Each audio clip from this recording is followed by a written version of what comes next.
They approach the crypt. Meaning? I see Lennox and his small crew of miscreants nearing Deadark, high above the final resting place of the dream I once knew. Deadark? Really? So what, it died right there? We've been sitting on this thing all this time? You're saying it didn't fizzle out in space somewhere, but it was deep below Mondrea, all along? I blaspheme. Forgive me. To call what rests there now a dream is to vandalize one's soul with aeons of torment. Lennox, the deep canyons of Deadark. This is all coming together. The unreachable is reached. The unattainable is attained. And the unbreakable set free. Do not place any word of worth on his vile domain. His? The book has many layers. A tomb and a prison and a maze and a riddle and a maze and a prison and a tomb and so on. It is of my own design, unnavigable. And yet he is there, so many years ago, seeking to release the calamity within. But you saw it first, didn't you? The man already has it. He's sipping whiskey and cracks it open daily like it's a damn adventure novel. The impassable layers within the book may still hold true.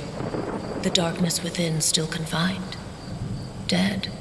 But the boy, the poison, the dream guide's disappearance, this is all new and happening so fast. By now, it's possible Lennox is close to figuring out how to break the final seal. This once, I agree. He must not utter such curse aloud, but we cannot interfere. Then we need to prevent that. We gotta reach back in and stop him. We cannot interfere. Damn it.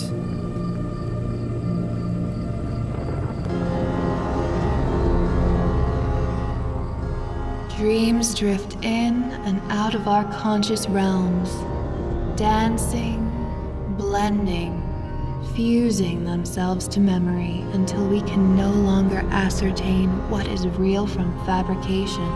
Celestial doors may open to reveal sights of awe, but forebode a dreadful fate for our planet on the brink.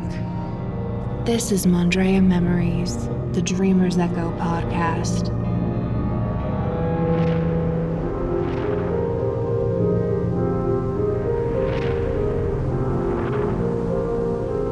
Stay tuned after the memory to hear a special message from the creator of our show, as well as a bonus scene.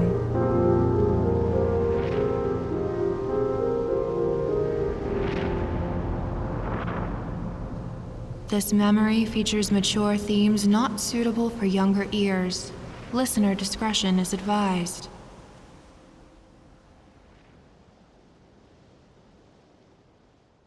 Memory 6. Deadark, Crypt of the Mondrean Dream.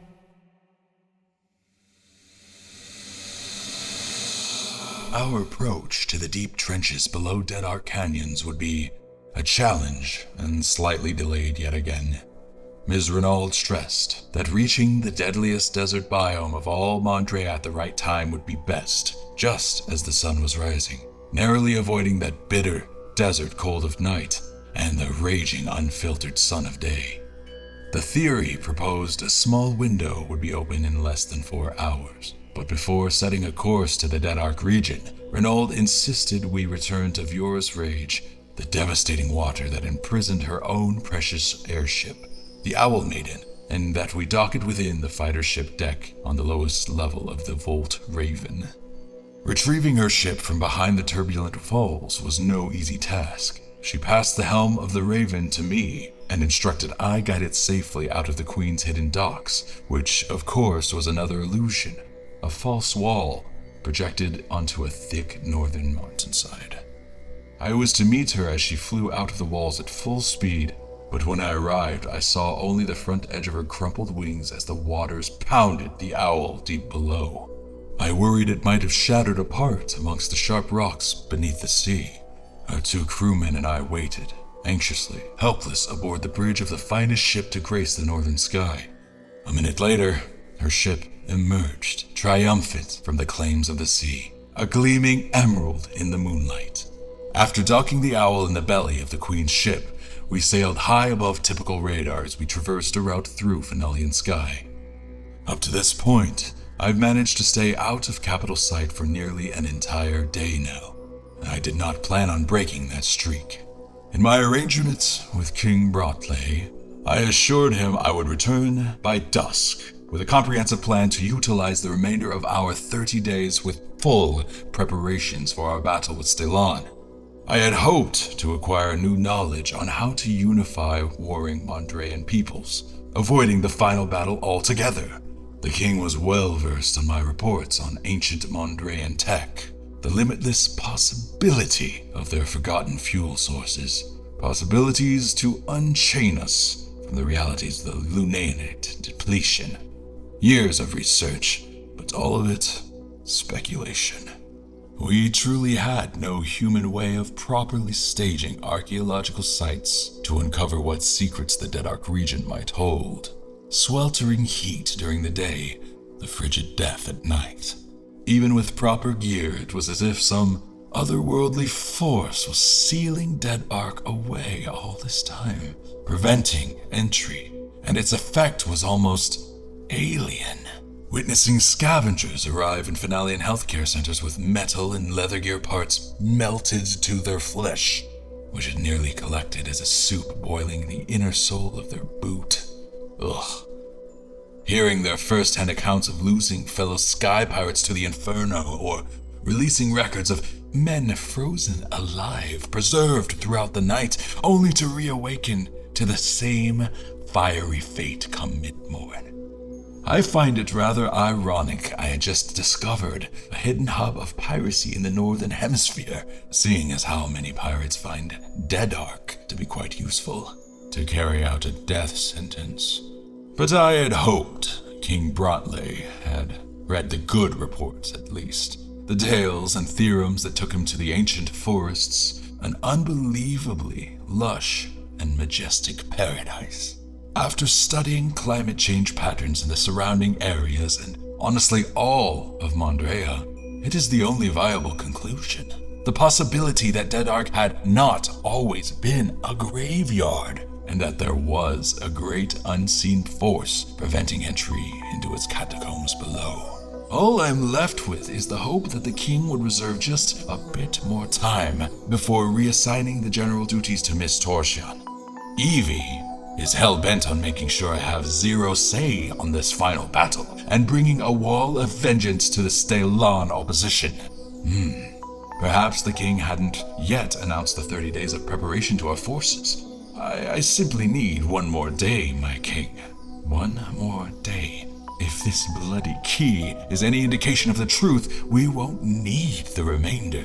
Shall it so gracefully allow me the honor of uncovering the resurgence of Dream, we shall all be victorious.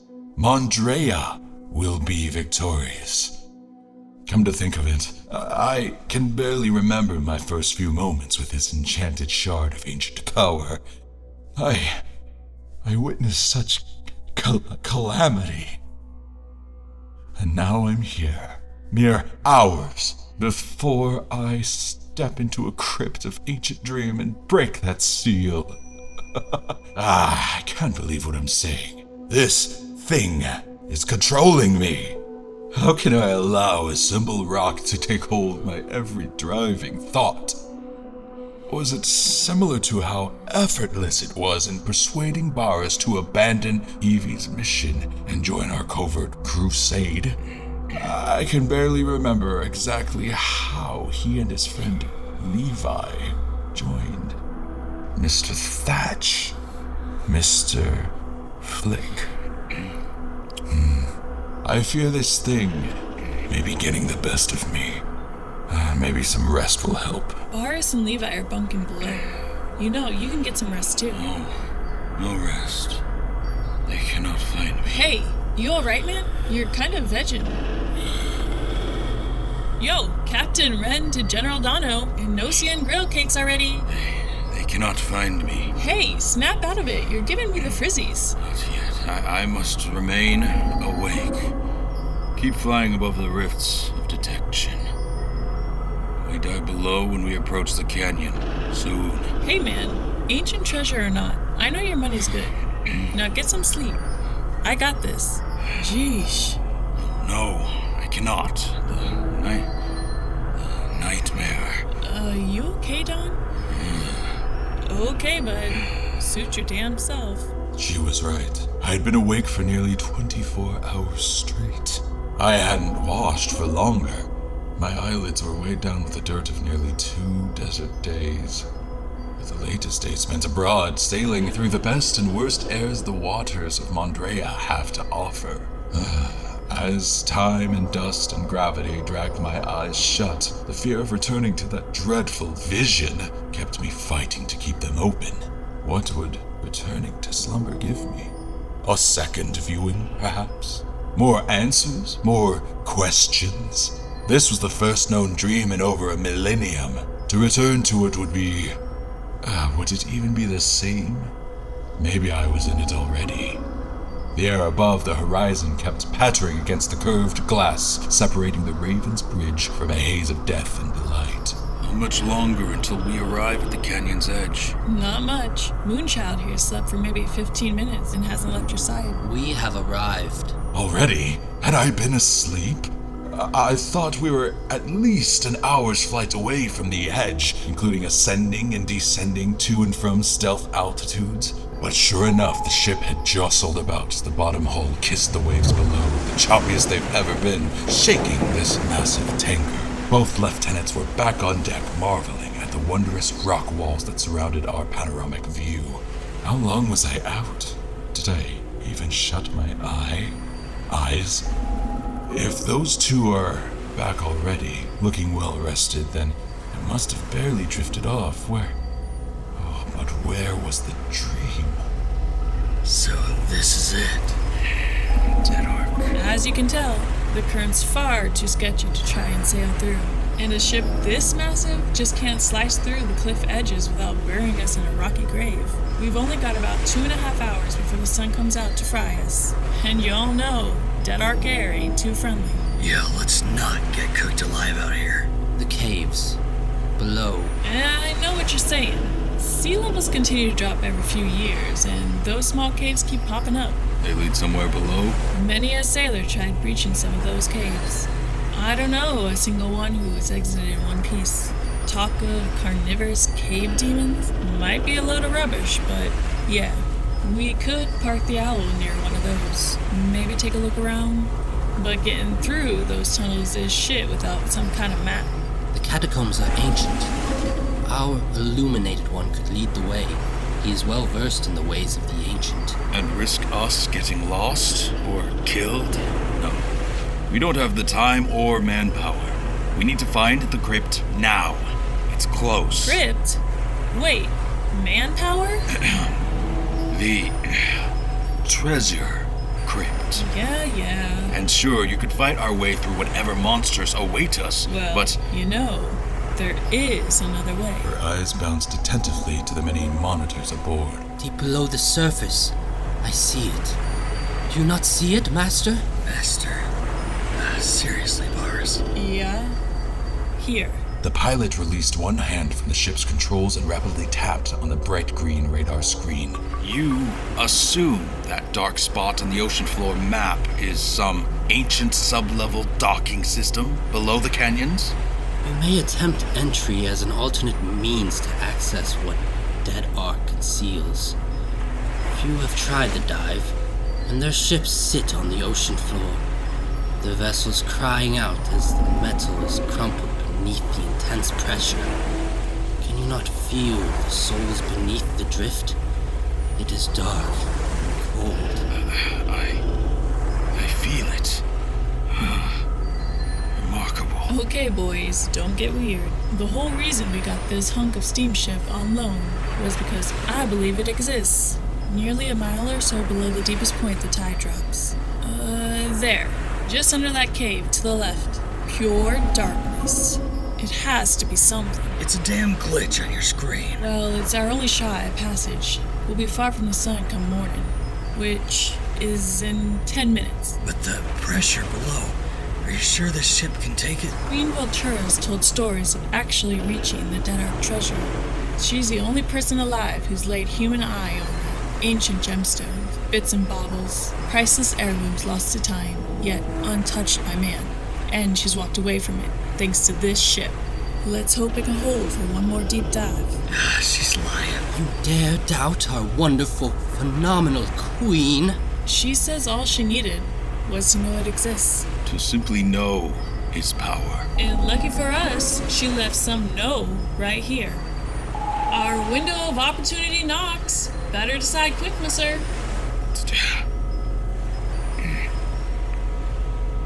Prepare our descent. Thought you finally fell asleep there for a sec. She geared the ship into position to drop deep into the waters below, threw a few switches, and released a few levers. Get ready to dive. Varus, take point on the whole status monitors. Aye. Levi, man the engine. Make sure the strain isn't too much for us. Yes. The two men did exactly as they were told. At this point, to defy our captain would be to ask for certain death. She had our lives and our futures in her scratchy, calloused pilot hands.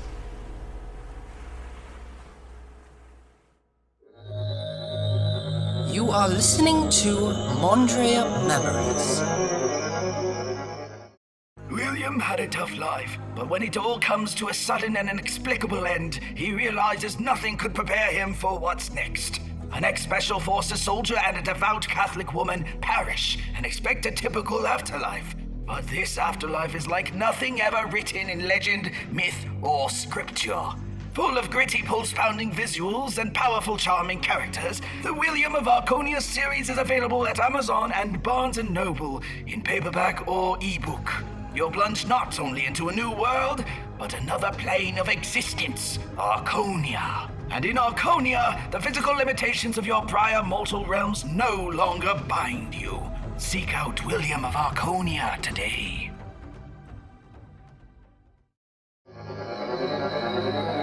This is Mondrea Memories.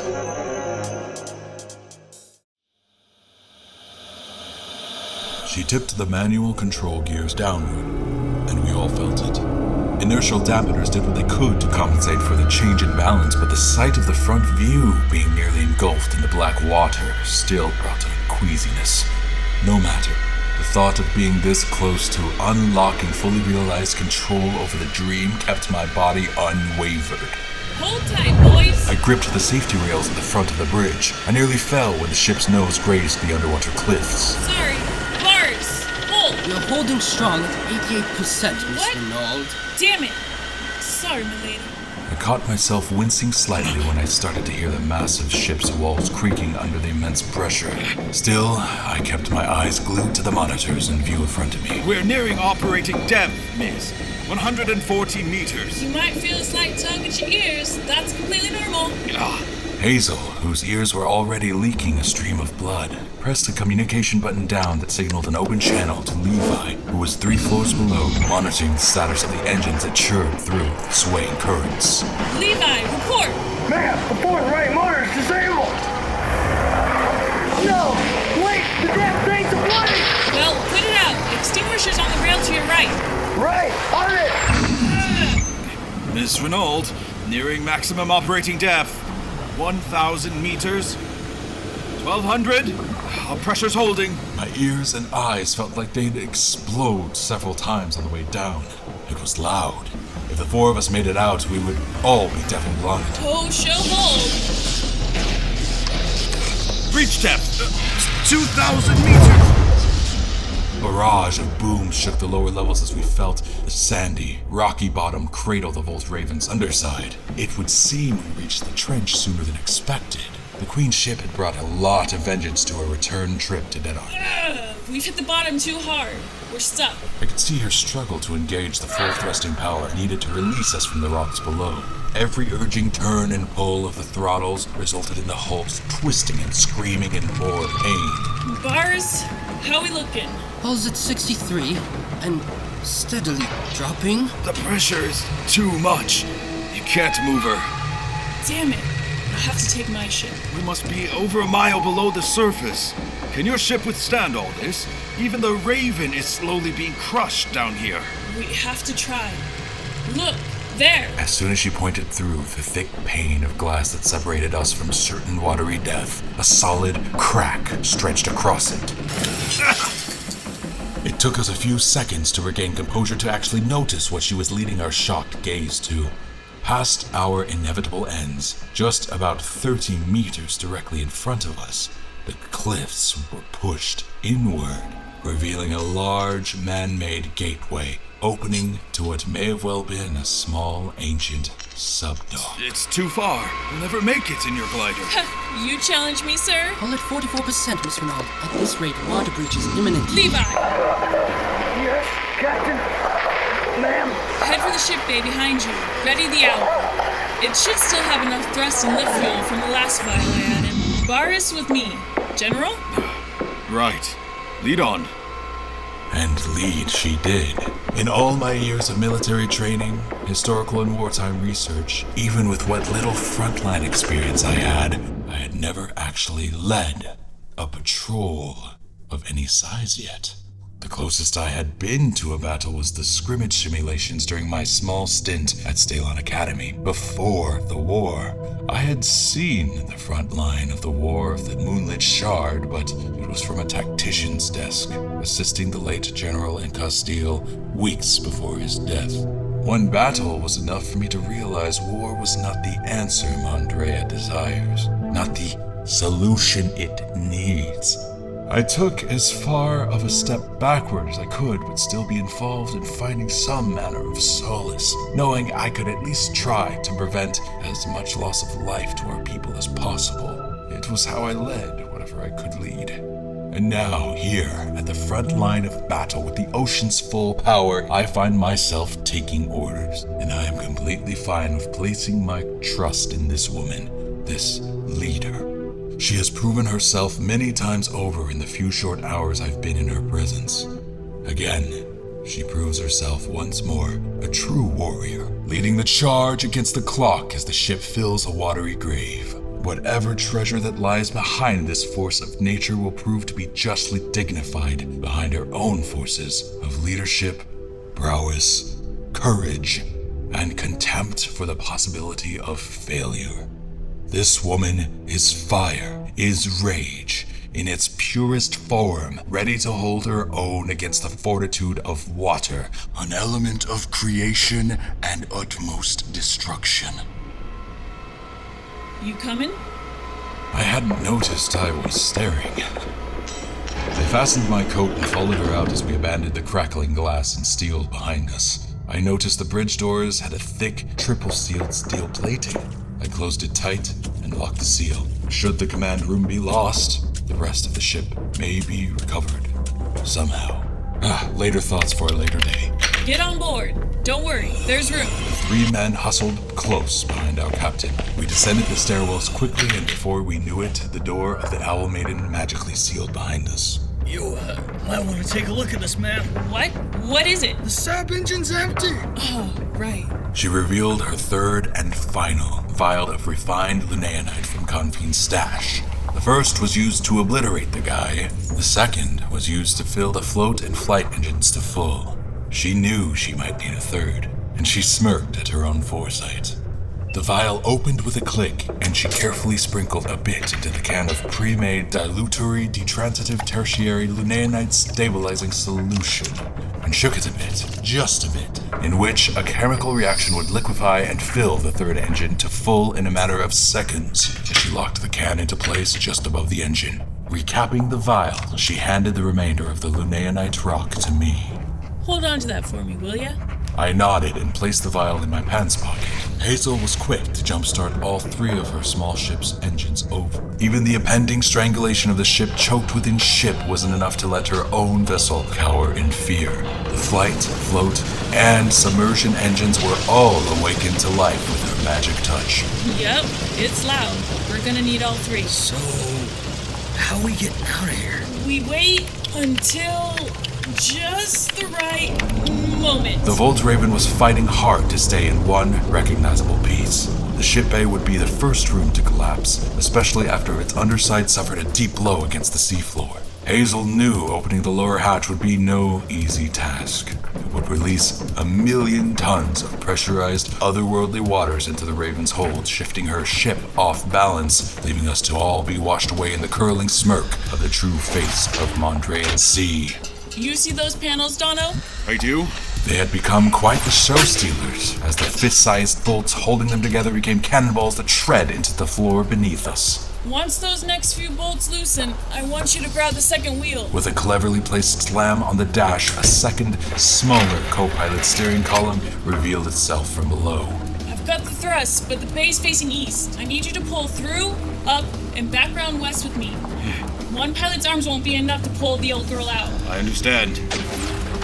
A third bolt blasted free. Remember when I mentioned I suffered from inner dysphagia syndrome myself? The fourth bolt released itself from its threaded seat. I do. Was it from doing something like this? A fifth nearly hit our viewport, but Hazel's quick reactions managed to shift the boat ever so slightly so it merely bounced off a crumpled wing. Something very similar. Finally, the sixth and final cannonball had flung off the warped metal, releasing enough flowing water through to start rising around us. Too late to speculate if my disoriented, lightheaded, facilitating conscious could handle co-piloting her damaged yet prized ship. We're losing stability here. The landing gear shifted beneath and it was disengaged as it retracted back into the hull. Can't we wait until enough water is in to carry through? Like a boat or sub? Master, we need to blast through the hull. Righto, Smiley. Here it comes. Now! Now, Willie. Push through now! I knew exactly what she was planning. Simply sailing out of a pool of water would not give us enough thrust to push through what would have become an emulation of pure fall strength, no less strong. And that would leave 2 out of 3 of the Owl engines idling. And even with the cabin properly pressurized, it was only temporary. The transition from float to sub would take too long, leaving us crushed beneath the remains of the Queen's tanker.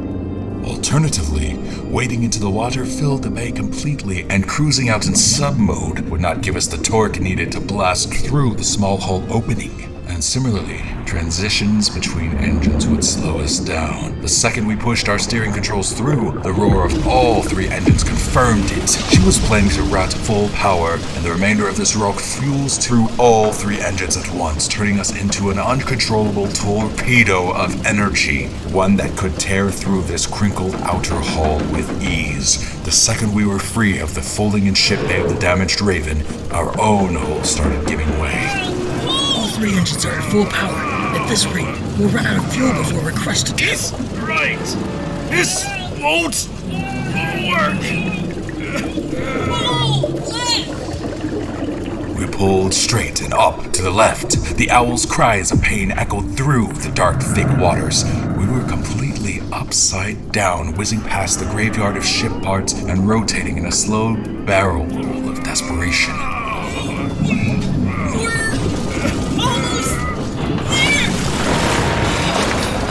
That was it. We were through. Son of a bitch. She's gonna kill me. We made it through that, and if we ever make it out of here, I'm done. That's it. I'm done. What are you talking about? The Queen? Oh, her ship.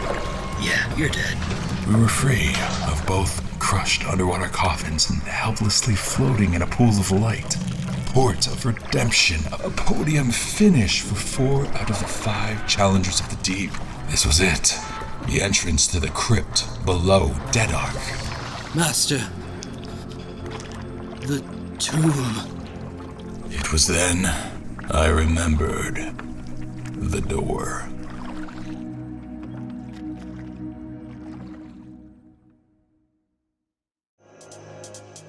You're listening to Mondrean Memories.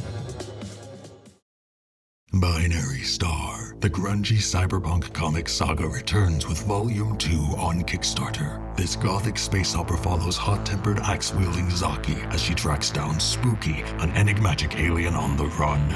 To recapture her elusive bounty, she'll need the frenemies she's found along the way. Talking dog people hell-bent on revenge, galactic club-hopping mercs, and sharp-tongued otherworldly beings. A violent, glittery, star-crossed quest. unravel the mystery behind the shadowy organizations who need her target for their own malicious cause. Support the printing of both beautifully hand-drawn volumes August 11th and make this cosmic opus a reality. Early bird rewards will go fast, so capture this killer Kickstarter comic, Binary Star, Volume 2, Cold to the Touch, and the second edition hardcover Volume 1, The Big Cosmic Joke, starting August 11th on Kickstarter.com. Binary Star. Hunter becomes hunted in the lawless cosmos.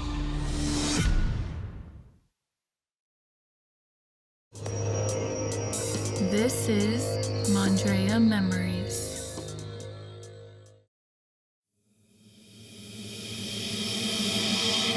A flooded chamber miles below the surface of our dying planet. Behind us floated remains of Ms. Renault's dearest companion, wings twisted about, hull resembling a battered lantern. How we were to return to the surface was left to the fates. The room ahead filled with the purest oxygen to ever grace our lungs. A newborn sense of enigmatic spectacle and fear filled our heads with every inhale, leaving an imprint of our own, a stain upon this untouched cove with every exhale. It was almost sin being here. No human should ever be allowed to wander this hall, let alone approach its gates. Lush, subterranean bioluminescent flora surrounded our every step and died. To take another would be murder. Every curious lurch forward took the lives of many microorganisms in a sweet, delicious crunch beneath our feet. A slight orange tint illuminated the edges of the room. Small canals of magma framed the floor in a large outlined ellipse.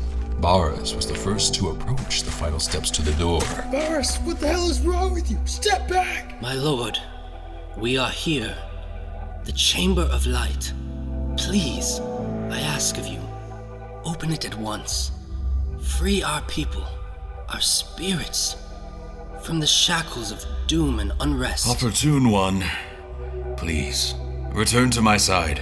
I alone will approach the gate. There could be ancient traps adorning the threshold. Damn, I can't believe it. You actually weren't lying. When have I lied to you during this excursion? Yeah, there's definitely gotta be something juicy behind there. But how are you gonna open it? I stared in awe at the massive black stone doors, which towered above and met at a point in the center. Between the two, a dark circular hole, about 8 inches in diameter, allowed no light to pass. The rest of the structure reflected light in a way that reminded me of the Shard. 2 doors, about 20 feet tall, stood atop a wide platform of etched bedrock, a mere winding ancient stepcase away from that glowing pool behind. Above the door was an even higher noticeable structure. A bright hexagonal ring of orange light which seemed to swirl and mingle with the teal ocean blue only 20 meters away. I've seen this room before. Where? In your fancy dream? What good's that gonna do you down here? Maybe we should first secure a proper exit before we go any further opening your dream doors, friend. Indeed. Boris, Levi, remain near the ship. See if we can salvage any of it. Repair what you can, if possible. Hey now, she's fine. Look at her. Her left wing, now completely detached, floats to shore. Levi prods at it with the steel tip of his left boot. I don't think we're getting out of here, guys. I know the way out. I have seen it. And I'm sincerely sorry for this, my lord.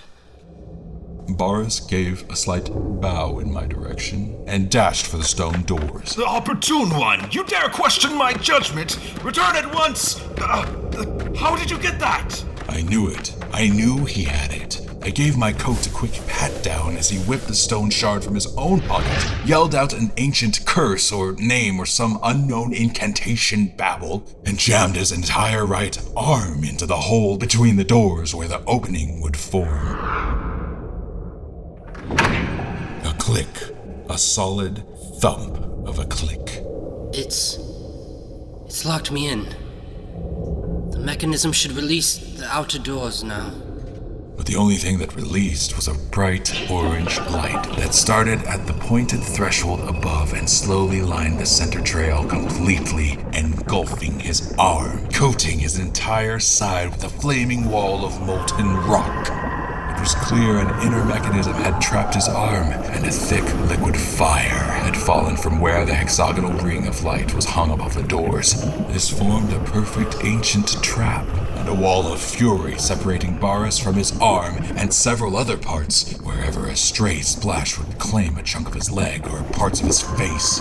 The warmth and screams could be heard throughout the deep water to the surface, maybe even wake the king from his chambers, I was sure of it. No, Boris! He stole it again. I told you to watch yourself, D. To enter, one must lose oneself. I was just doing you a service, my lord. Boris's only friend approached him in a cautious dash to the ancient lava trap. Oh god! Oh god! Oh god! Oh, Boris! I'm gonna pull you out! I'm gonna pull! We gotta get free of this! Come on! It is... Oh god! Come on, you guys! We gotta help him out! We rushed to aid the soldier helping his fallen comrade out of the wall. The sinews and vessels that remained from his right arm were already sealed and burned crisp. But he had let go of the mechanism. Whatever was left of his flaming arm slimed out of the hole and hung low at their feet. There was no blood. This liquid fire that spewed forth cauterized and melted his skin, slowly cooking us all as we felt the incinerating heat all around us. We managed to catch the remains of half of Boris before he would have fallen to where a small river of lava flowed outward below, tracking around us and surrounding the hexagonal markings at the center of the ellipse. We patted down through any small flames that formed around him and saw through his ribcage, graciously given a few more breaths. His lungs could barely inflate. We were all drenched in sweat, stray skin, and confusion. Why the hell did you do that? Boris, stay with me! Don't you dare! I probably look like you now, lady. He wheezed a final chuckle through the holes of his chest, neck, and face. Come to think of it, the placement of most of his damaged face aligned pretty well with Ms. Renault's own bandages. Think you got any more of those bandages? Ow. Stop talking, you dolt! I am sorry. It was the only way to know God. You must first know the devil. Illuminate. The way is open. Go forth, my champion. Lieutenant Barisanzi Flick of the Finalian Royal Guard. Baris perished that moment with his lifeless eyes staring right at me, burning a hole through my mind and presence with his last breath of ancient untouched cavern air. And Lieutenant Victor Levinson Thatch of the Finalian Royal Guard turned his own stare to me as well, but not in reverence for his leader, not in a selfless sacrifice to bring the party further to the truth, but in the purest form of vengeance bequeathed to a man, a soldier's vengeance. What did you do to him, you bastard? He dropped the burning husk of his friend and threw down a solid punch to my chest, but it was stopped by Hazel's own clenching grip. Before I had a chance to respond and thank her with a fist of my own launched at the crying man's face, all fists were halted by a silencing stone thud. We looked over to where Boris's arm had nearly melted away in slop. The wall of lava had receded and only remained in a small moat below of what was now an open passageway. A shard of rock, the last thing Boris ever owned after pickpocketing it from me once more during our underwater escape, was released from the dead man's severed, dying grip. And there it rolled away out towards the middle of our platform, wobbling back and forth until stopping stout, as if to point the way to a quick exit. And a weapon. Levi and I rushed to grab the shard, which was now a glowing bright red. But Hazel must have used some acrobatic ability learned during her days touring with the quail feather troop, because she was already in front of us, armed with her steam pistol, blocking our salvation. The small lava track beneath us, between us, forcing sweat to coat all of our brows. What the hell is this thing? She leaned back, never wavering her aiming eye, picked up the sharp moon rock, and her face lit up with its painful red. Her gloves were off, taken during our crafty underwater maneuvers. The full length of the shard was concealed behind her cupped hands, but the glow engulfed what was left of her face.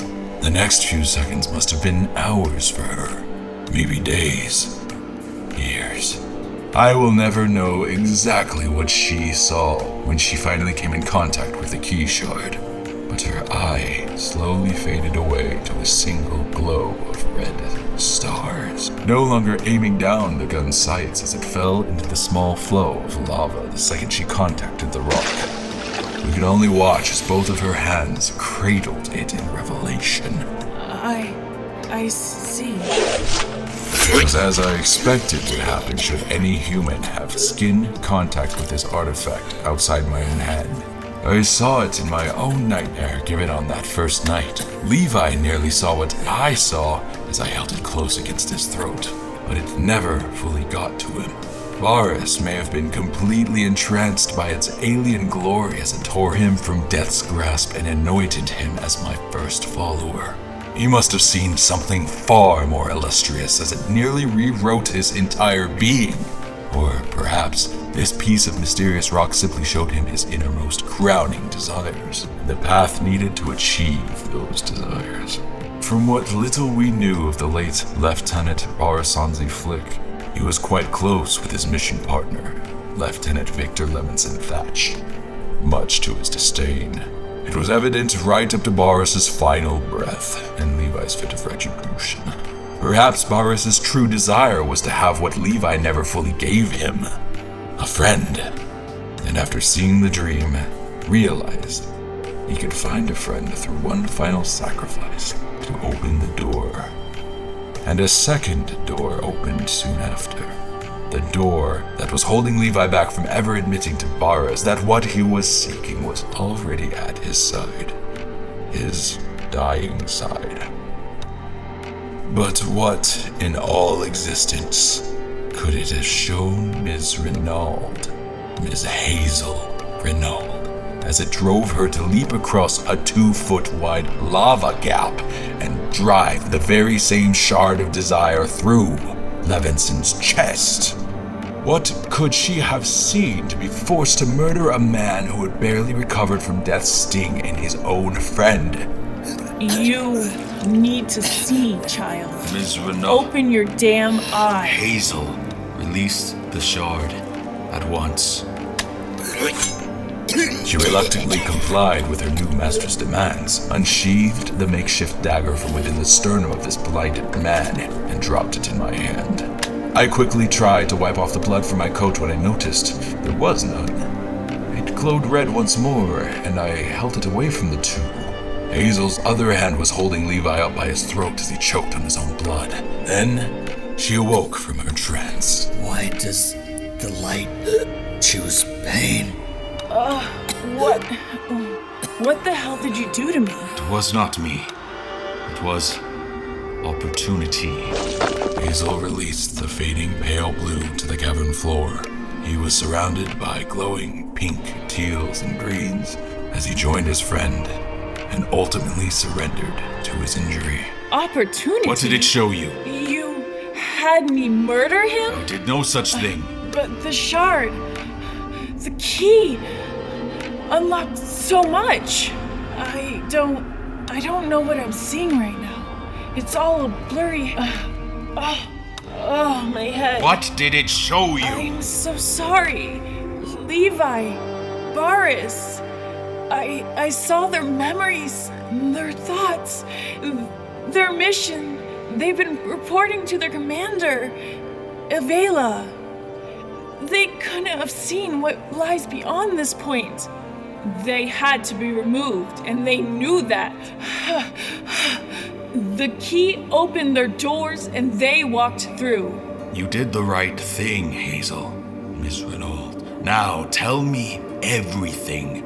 What else did it show you? What else did you see?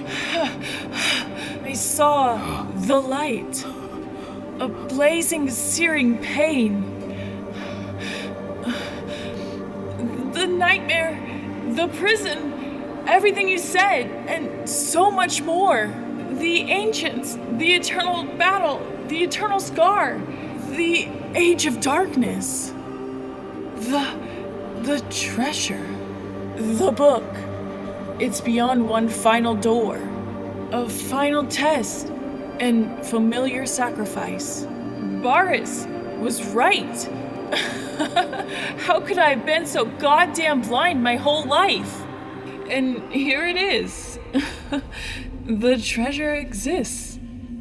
And this is it. You will be illuminated. You will go forth. And you will go alone. No. Hazel, don't! In one smooth line, she pulled her own long dagger out, one fitting an unlawful bounty hunter's arsenal, and slit her own throat. Thank you, Dono. You've shown me the greatest treasure. I'm awake now.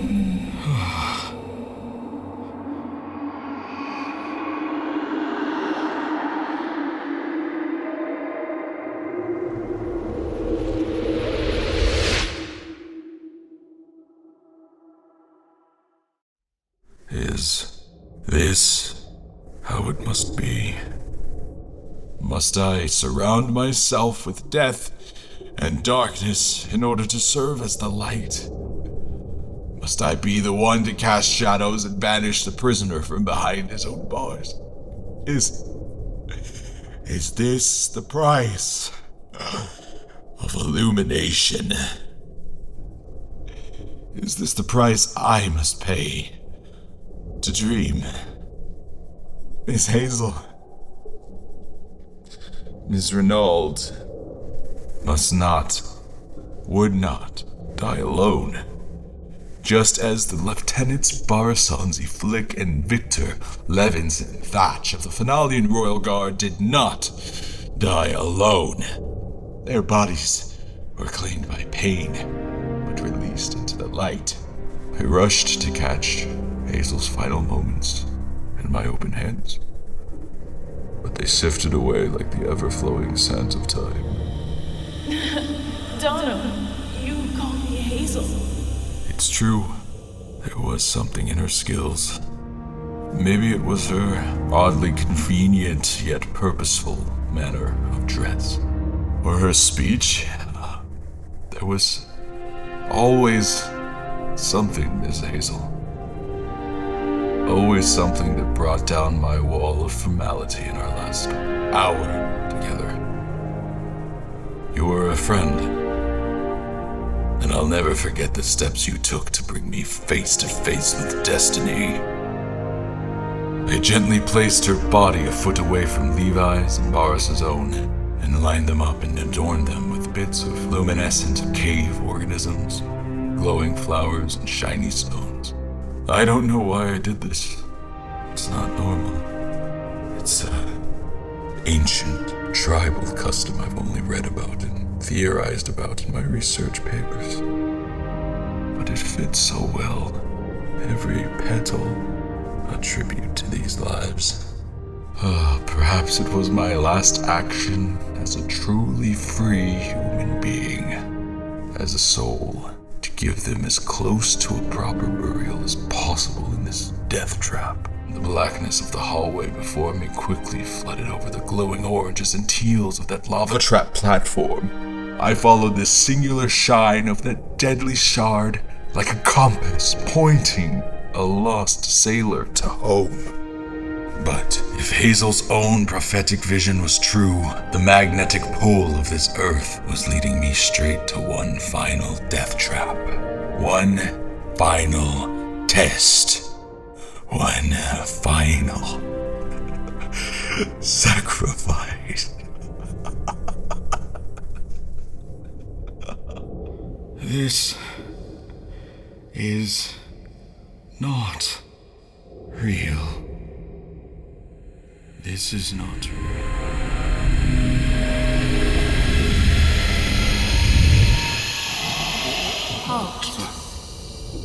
I seek the light of the dream. You seek. I seek the cure. And I know you have it. No, the nightmare. I know it well.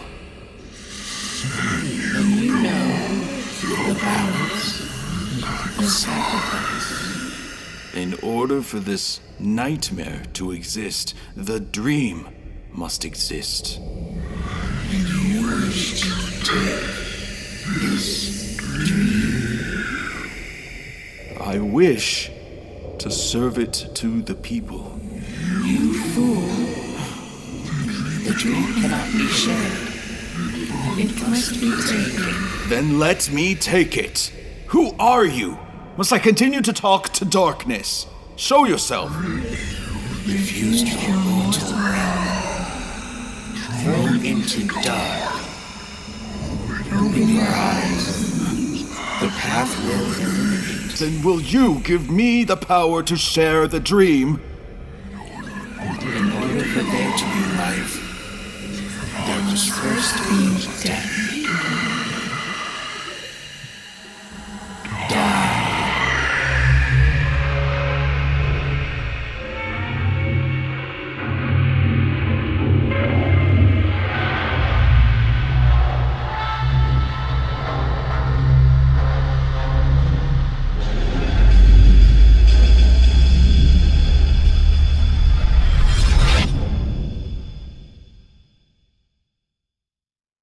I opened my eyes.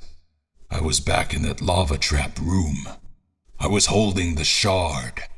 The ring of lava that surrounded the platform had completely flowed away. The glowing organisms all around the walls and floor and ceiling of this cavern had completely faded, leaving only the single light source from a bright red shard. A knife.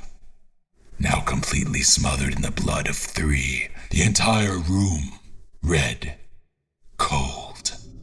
3 bodies laid around me, forming a perfect equilateral triangle, with their corpses heading the points. Lieutenant Boris Hansi Flick, 60 degrees to my right back shoulder, his body intact. Lieutenant Victor Levinson Thatch, 60 degrees behind to my left, intact, head pointed out, and directly in front of me, the lifeless body of my own friend, Hazel. It was clear now. I had removed these 3 from existence. Their connection to the dream was far too strong. They would not be able to handle it. The nightmare. They would have killed each other in zealous rage.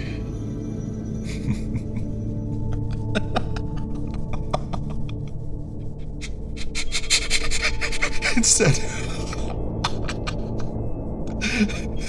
I killed them. I did.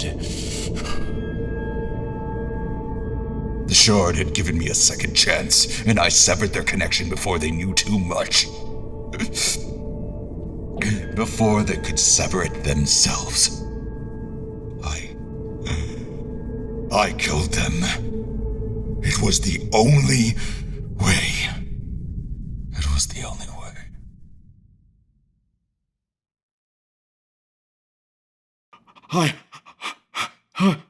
I know your name. I see it. I call upon you now. And I know you listen. You are just beyond this door, are you not? You are the keeper of the eternal tome of knowledge, the book which houses the final resting dream of Mondrea. The final pure dream. What, you do not speak? Surely you must know that I have seen what you see. I alone was given the chance to gaze through your eyes. I know your pain. I know your prison, your darkness, your infernal bane and banishment. I know of this dream, your dream.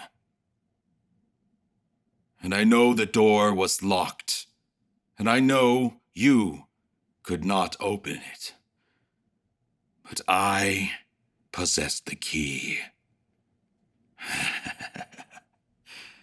Still you say silent. I am the damn key. I flung my left arm forth without remorse. Just as Barres had done before in some far-off glimpse of what could have been, I too would succumb to the wall of Inferno and engage in the final sacrifice. I could feel the shard lift a bit, shift ever so slightly, and slide perfectly through the ancient mechanism to its true resting place. Every point, groove, knot, and edge aligned perfectly. It was made for this. I was made for this. Whatever being that created this device, crafted this torture chamber 1,000 years ago, knew exactly what they were doing. It was indeed the perfect pressure point for an enchanted, ancient spear tip made of pure, aged Lunaeanite to be inserted and promptly broken off, and fully singed within a cooling wall of igneous rock, thus preventing any possible unlocking and reopening. Barres failed. He released too soon, but I knew the truth of what the ancients were hiding. I knew it would be worth exchanging parts of my humanly vessel for the power beyond. Again, I speak your name. Aurelio!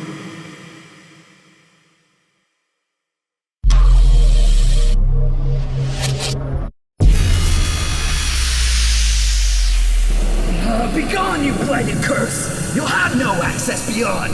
You will suffer! Aurelio! No wall of molten rock would greet me. Instead, a new voice. A man. Another. A woman. No, Rob! You mustn't disrupt the memory! The course is already in motion! We have to stop him! Or he'll destroy us all! You fool! To be honest, this part is hard to remember. I can remember it. It just hurts. As if a shot of steaming pain completely numbed my senses and memory and surrounded me in a hazy veil. Perhaps these voices didn't exist at all. If they did, I could not respond or argue their points. I could only keep gripping the key from within and allow my entire arm to be encapsulated and immovable. Step back! You fool! Out of the rift at once! That voice. The woman's. I know it. It recalls pain and torture to my mind. This was the voice from that waking night. My waking nightmare. She was the one who removed me from existence and banished me to the darkest, deepest chambers of subterranean. No. But try as I might to this day, I cannot recall its exact tone, its razoring melody. Perhaps if she spoke to me now, I would know, beyond doubt, who she was, who she is, who I must destroy. We must not trigger another displacement. At last, the wall of liquid fire had arrived to consume me and rid me of these voices, this wasted vessel. As expected, my arm was completely severed. The burn was a certain bliss, transcendent almost. The fire had spread to my chest and burned a hole straight through my vest and shirt, which I quickly tore off with my free hand, exposing my burning bone. muscle easily melted into the magma. I couldn't inhale. I couldn't exhale the smoke. The bone was just a bit more challenging, but sure enough, ashes were forming. The thing I remember most was the smell. Our brains must be hardwired to not accept charred human flesh as acceptable. The backsplash from the initial fall claimed some of my right leg, some of my stomach, my neck. Where the previous attempt had failed, I would not. I'm not letting go of this key. I was still breathing, though it was shallow as a puddle on a spring rain. Rain. Is it as false or as impure as this nightmare? Smoke. Fill my lungs. Are you true? I could breathe. I was too numb to scream, but as I stole a few hits of this cavern air, then came the real pain. You're not leaving here with that book, you bastard! It felt like a hand of fire. The touch of ice. Something through the door like a breach or dimensional window took hold of my right cheek, ear, and eye, and ripped. This sting was unlike the solid burn and cauterized molten lava's embrace. No, instead it was like a hail of shot to my eye, my face, my pores being shred open in a split second. Instead of a point-blank shot from directly before, this voice had taken a shot from directly within and ripped through pieces of my eyelid, brow, cheek, and jaw muscle. Fragments of my eye were flung across the room. Some of it landed in the flow of lava, which was slowly coming to a dripping end, but my face landed on the corpses of my crew behind me. My left half remained, so I could still wince at its hurled pain. Stop, please. I've tried this before. It is folly. We are not here to unsettle the stream. We are here to learn. We must leave. You damn fool.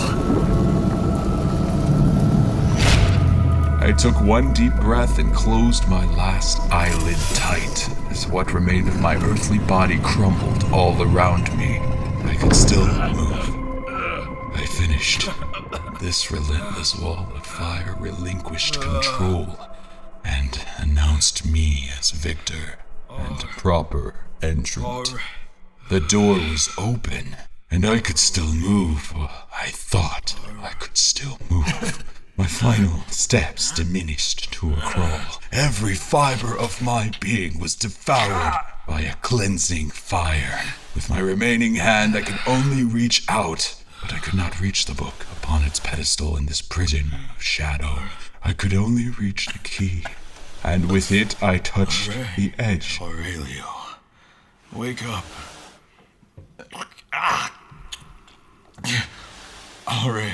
Aurelio, wake up, damn you. The dream is...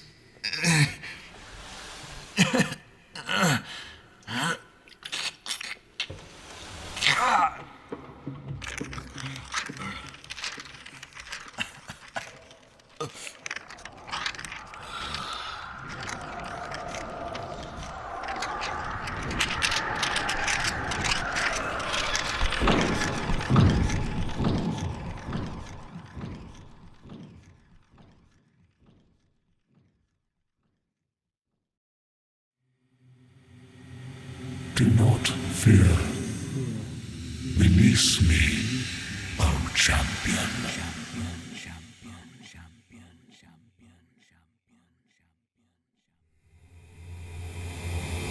What followed was the promised days of darkness, seconds of silence, minutes of punishment, hours of resolution, eternity of fortitude.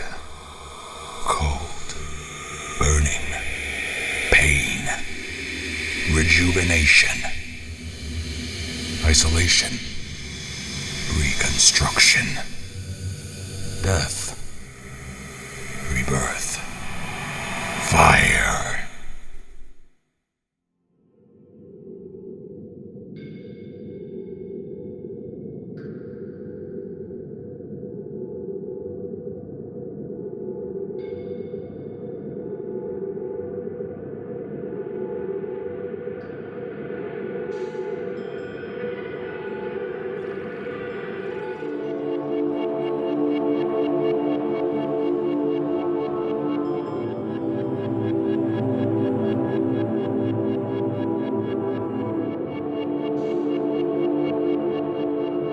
This is Mondrea Memories, the Dreamer's Echo podcast.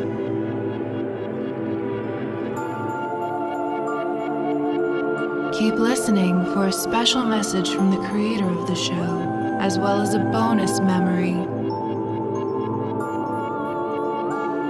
For a full cast and crew list, please visit dreamersecho.com/podcast.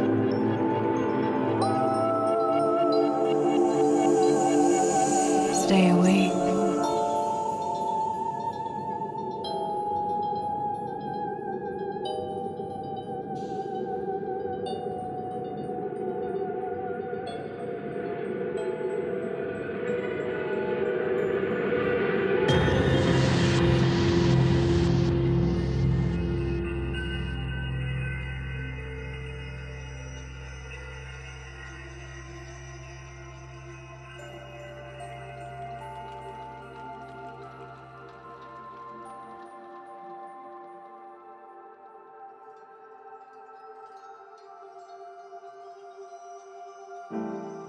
Hey everyone, enjoying the show? If anything stood out to you at all, or made your jaw drop, or made you say wow, I'd love to hear it.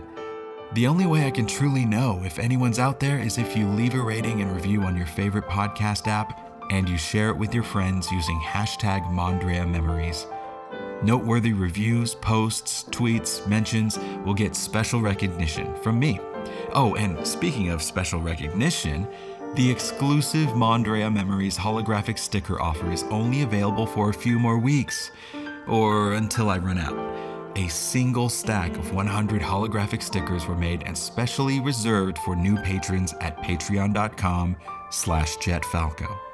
And the first 50 patrons get a bonus Donovan sticker. Support the show and get your own sticker pack now. And yeah, thanks for everything you do to keep the dream alive. Here's a bonus memory before we go. See you soon.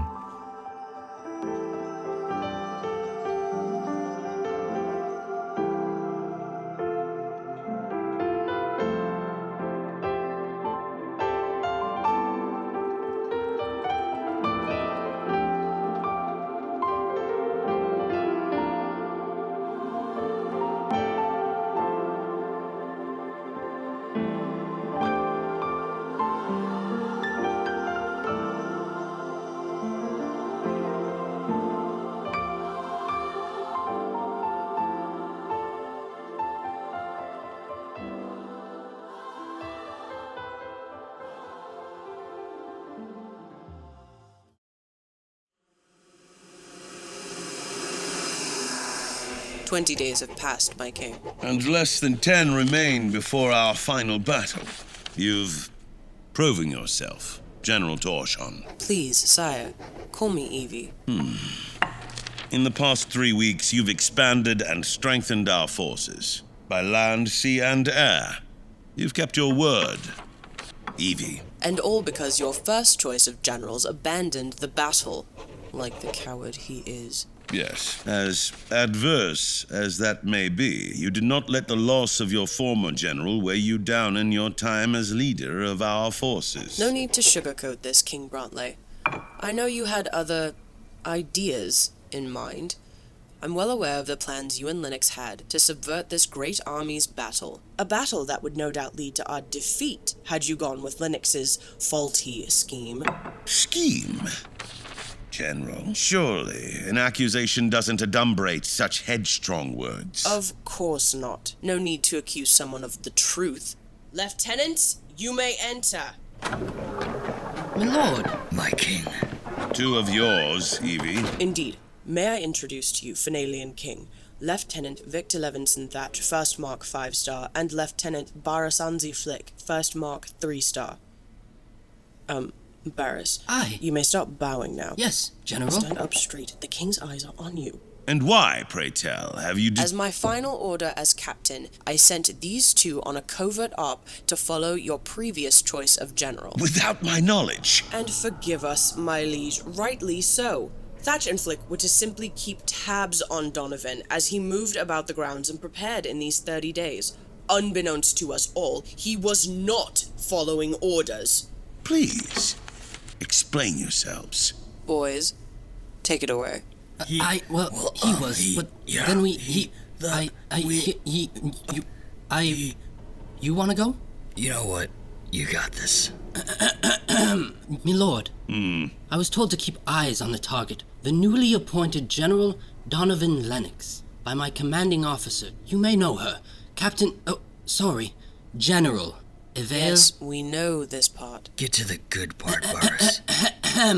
Right. Sorry, sire. It's an honor to be in your graces, my lord. So, since day one of his appointment as general, Levi and I had witnessed many violations of the Fenalian law upon his part and actions, including, but not limited to, the following: abandonment of post, smuggling of contraband and illegal possession of several key resources, cohorting with rogue elements, vagrant trespassing into ancient grounds, anarchy, vandalism, violence, piracy, and conspiring to overthrow leadership. You seem not as surprised as we thought you'd be. Yeah, wait till we tell you why Lennox was messing around. The three of you have done well.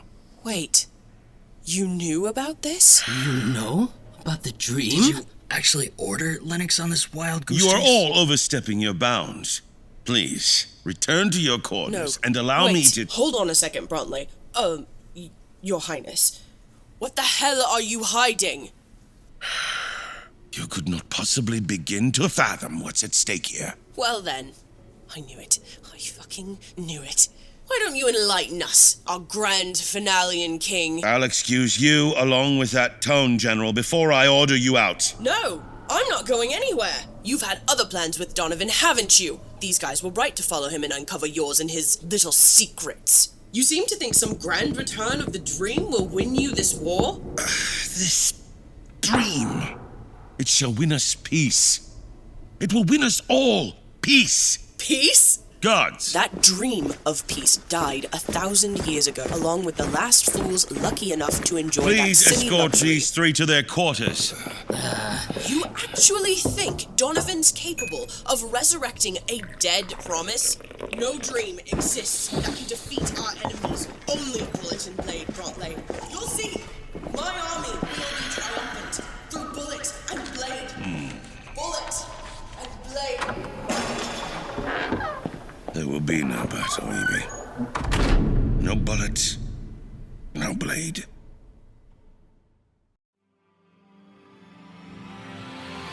Copyright 2020. DreamersEcho.com.